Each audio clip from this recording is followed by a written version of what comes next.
السلام عليكم ورحمة الله وبركاته، ازيكم يا حلقات في الدنيا، يا رب تكونوا بألف خير.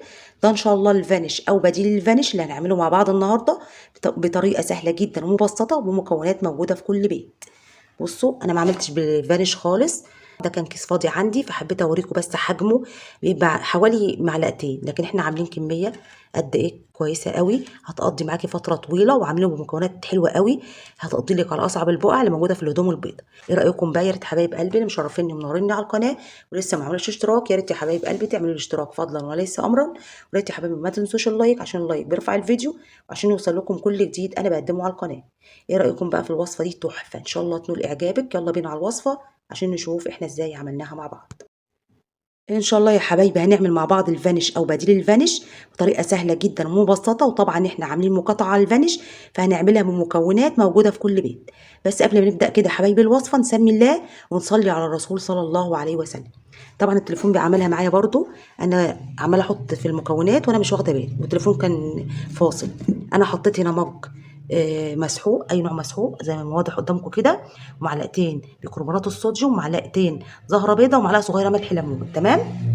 وهحط كمان معلقه كده دنكار. تمام. اهو او بوراكس، بنجيبه من عند العطار، دي الماده الحافظه للجبن. تمام. تحطي معلقه كبيره بس انا ما كانش عندي الا شويه صغيرين كده. تمام قوي.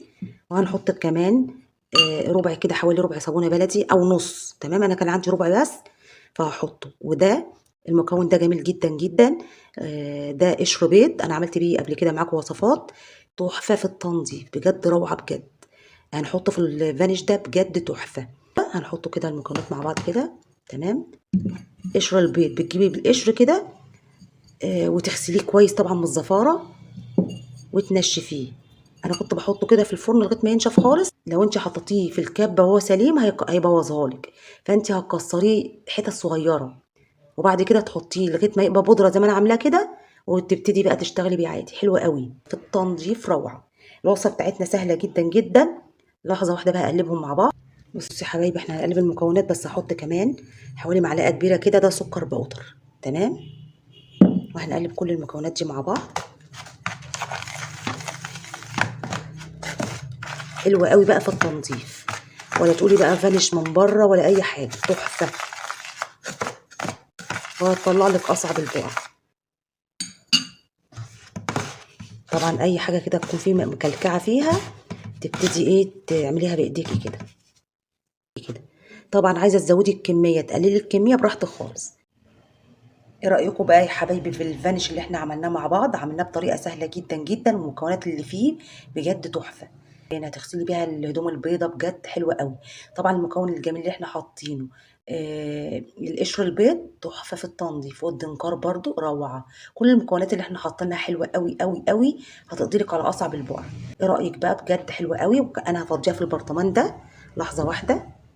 ايه رايكم بقى يا حبايبي؟ حطيتها في البرطمان زي ما انتم شايفين كده. طبعا مش حابه تحطي في برطمان ازاز، ممكن تحطي في علبه بلاستيك. طبعا انتوا عارفين طبعا كيس الفانيش بيبقى فيه يا دوبك معلقتين. هنا عاملين كميه يعني حلوه قوي، هتقضيكي هتقعد معاكي فتره. وطبعا احنا عاملين مقاطعه فعملنا احسن من اللي احنا بنشتريه من بره ب 100 مره بالمكونات الحلوه اللي فيه دي. بجد هتجربيها وان شاء الله تدعي لي. انا مش عايزه منك غير الدعوه الحلوه بس. ايه رايك؟ حلوه قوي بجد، روعه روعه روعه. ايه رأيكم بقى في الوصفة دي؟ وما كلفتناش اي حاجة وما تعبتناش، عملنا من كل حاجة يعني حاجات بسيطة ما عدا عن المسحوق حطينا مج بس. الحاجات كلها موجودة في كل بيت، حاجات بسيطة قوي قوي. ايه رأيك بقى؟ لو عجبتكم الوصفة اكتبوا لي في التعليقات، ولو عايزين اي وصفة تانية اكتبوا لي في التعليقات. يا ريت ما تنسونيش باللايكات، ويا ريت تعملوا اشتراك في القناة وتفعلوا زر الجرس عشان يوصل لكم كل جديد. والسلام عليكم ورحمة الله وبركاته.